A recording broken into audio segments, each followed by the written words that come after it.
السلام علیکم dear viewers, environmental chemistry کے لیکچرز کے ساتھ میں ہوں حبیب الرحمن۔ انوائرمنٹل کیمسٹری میں ہمارا آج کا لیکچر ہوگا واٹر پولیوشن کے چیپٹر میں سے لیکچر نمبر 5،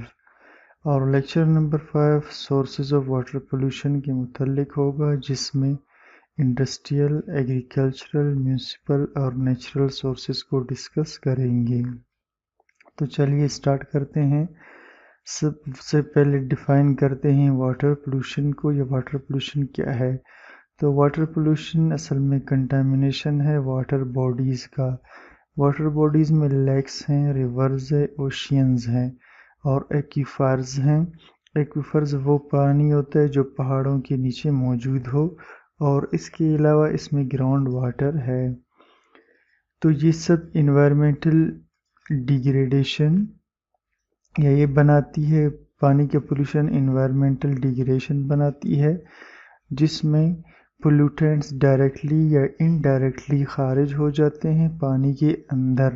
یعنی میں لیکس، ریورز، اوشینز میں بغیر ایڈیکویٹ ٹریٹمنٹ، یعنی بغیر مناسب ٹریٹمنٹ کے اور بغیر ہارمفل چیزوں کو ریموو کیے، تو یہ پانی جو ہے بغیر صفائی کے جب داخل ہو جاتا ہے ریورز، لیکس میں، تو یہ واٹر پولیوشن کریٹ کر رہا ہوتا ہے۔ جیسے آپ ڈائیگرام میں دیکھ سکتے ہیں کہ مختلف سورسز سے جو ہے یہ ٹھیک ہے پانی کے اندر جو ہے پولیوٹینٹس داخل ہو رہے ہیں۔ اب ہم آتے ہیں میجر سورسز کو ڈسکس کرتے ہیں واٹر پولیوشن کی۔ میجر سورسز میں انڈسٹریل ویسٹ، ڈومیسٹک گاربیج اور ویسٹ جس کو میونسپل ویسٹ کہتے ہیں، منرل آئلز ہیں، تھرمل پاور اسٹیشنز ہیں، ایسڈ رین ہے، ایگریکلچر ویسٹ اور نیچرل فینومینا ہے۔ یہ سب کے سب واٹر پولیوشن کی وجہ ہیں۔ تو سب سے پہلے انڈسٹریل ویسٹ کو ڈسکس کرتے ہیں۔ ریجیکٹڈ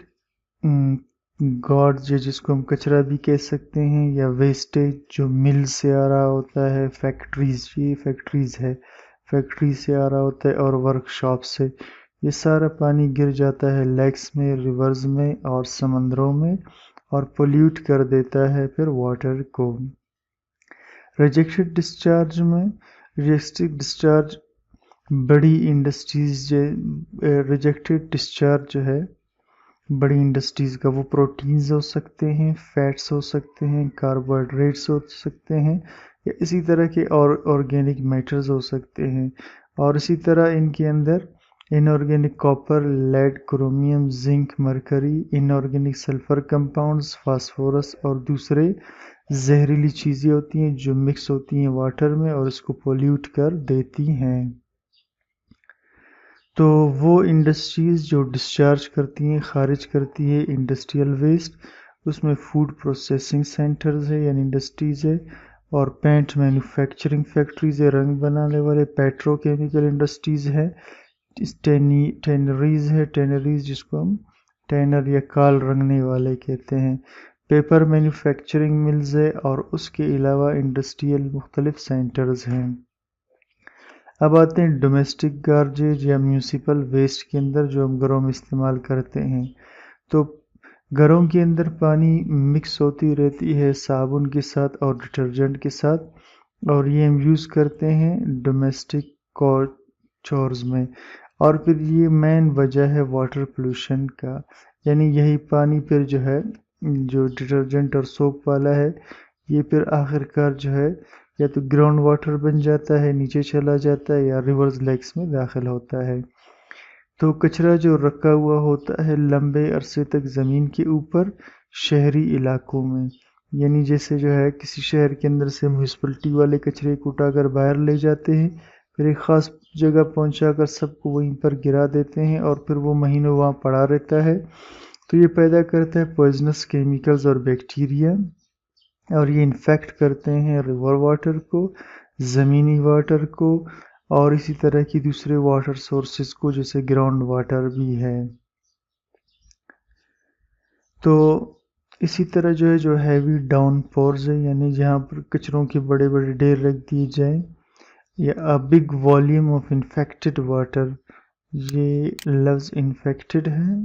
آئی اس کا مسنگ ہے۔ تو اسی طرح کی جو ہے بہت بڑا کچرا جو انفیکٹڈ، بہت ہی بڑا والیوم انفیکٹڈ واٹر کا، جب یہ فلو کرتا ہے سیوریج کے تھرو، نالیوں کے تھرو، اور گاربیج ڈم میں سے ہوتا ہوا جب یہ ریورز میں، پونڈز میں، لیک سے داخل ہوتا ہے، یعنی جیسے جو ہے کہیں پر کچرے کا بہت بڑا ڈھیر پڑا ہوا ہو، پھر بارش ہو جائے، اور پھر بارش کیا کرتی ہے، اس کچرے میں سے جو انفیکٹڈ کچرا ہے جس میں بیکٹیریا ہے یا دوسری چیزیں ہیں، ان کو بہا کر لے جاتی ہے پھر ریورز میں، پونڈز میں، لیکس میں، اور اسی طرح دوسرے واٹر باڈیز میں، اور وہاں پر خطرناک پولوشن پیدا کر دیتی ہے۔ جیسے ڈائیگرام میں آپ دیکھ سکتے ہیں مختلف قسم کی جو ہے سورسز جو پانی کو گندا کر رہی ہوتی ہیں۔ اب تیسرے نمبر پر نیچرل فینومینا ہے، اس میں سوئل ایروژن، یعنی زمین کی اوپر، مٹی کی جو اوپر کی تہ ہے اس کا اکھڑ جانا، اور اسی طرح لینڈ سلائڈ، زمین کا اپنی جگہ چھوڑ دینا، erosion of the coastal land, ساحلی علاقوں میں زمین کے اوپر مٹی کی تہ کا نکل جانا، اسی طرح وولکینک ایرپشن، یہ سب وجہ بنتے ہیں نقصان دہ چیزوں کا سوئل کے اندر، اور مکس کرتے ہیں اس کی پانی کے اندر مختلف قسم کے پولوٹینٹس کو، اور اس کو خطرناک طور پر گندا کر دیتے ہیں۔ اسی طرح refuse coming out during extracting, بالکل اسی طرح وہ فالتو کچرا جو ایکسٹریکٹنگ یعنی میٹلز کے ایکسٹریشن کی وجہ سے سمیلٹرز میں سے آ رہا ہو، اور اسی طرح جو یورینیم کی پروسیسنگ سے یا تھوریم کی پروسیسنگ سے مختلف قسم کے ریڈیو ایکٹیو پولوٹینٹس واٹر کے اندر جو داخل ہو رہے ہوں، اسی طرح یہ بھی جو ہے اس کو پانی کو خراب کرتے ہیں۔ کچھ اور سورسز ہیں واٹر پولوشن کے، تیل جو سمندروں کے اندر داخل ہو رہا ہے، یعنی بڑی بڑی کشتیاں جو تیل کو ایک جگہ سے دوسری جگہ ٹرانسپورٹ کرتے ہیں آج کل، تو یہ جو ہے ٹرانسپورٹیشن کے دوران یہ سمندر کے اندر ٹینکرز میں سے داخل ہو رہا ہوتا ہے۔ اب وہ داخل کیسے ہوتا ہے؟ یا تو کوئی ایکسیڈنٹ ہو جائے، ٹینکرز پھٹ جائیں، یا پھر ان میں سے لیکیج ہو تو وہ آئل جو ہے پانی کے اندر مسلسل داخل ہوتا ہے، اور اس طرح ڈیگریڈ کر دیتا ہے ایکویٹک اور میرین انوائرمنٹ کو۔ اور اس کے علاوہ جو تھرمل پاور اسٹیشنز ہیں یا الیکٹرک پاور پلانٹس سے، یہ بھی اپنے ڈسچارج کو ڈائریکٹلی پانی کے اندر داخل کر رہے ہوتے ہیں، اور بڑی مقدار میں داخل کر رہے ہوتے ہیں، یعنی 66% جو ہے ڈسچارج انہی میں سے آ رہا ہوتا ہے پانی کے اندر۔ اور یہ ڈسچارج جو ہے ہاٹ واٹر ہوتا ہے، یعنی گرم، اس میں یہ ڈسچارج گرم بھی ہوتا ہے، تو یہ جب آس پاس کی اسٹریمز میں اور ریورز کے اندر داخل ہو جاتا ہے، اس کے نتیجے میں کیا ہوتا ہے کہ پانی کی جو کورسز ہے، پانی کی جو راستے ہیں وہ پولیوٹ ہو جاتی ہیں۔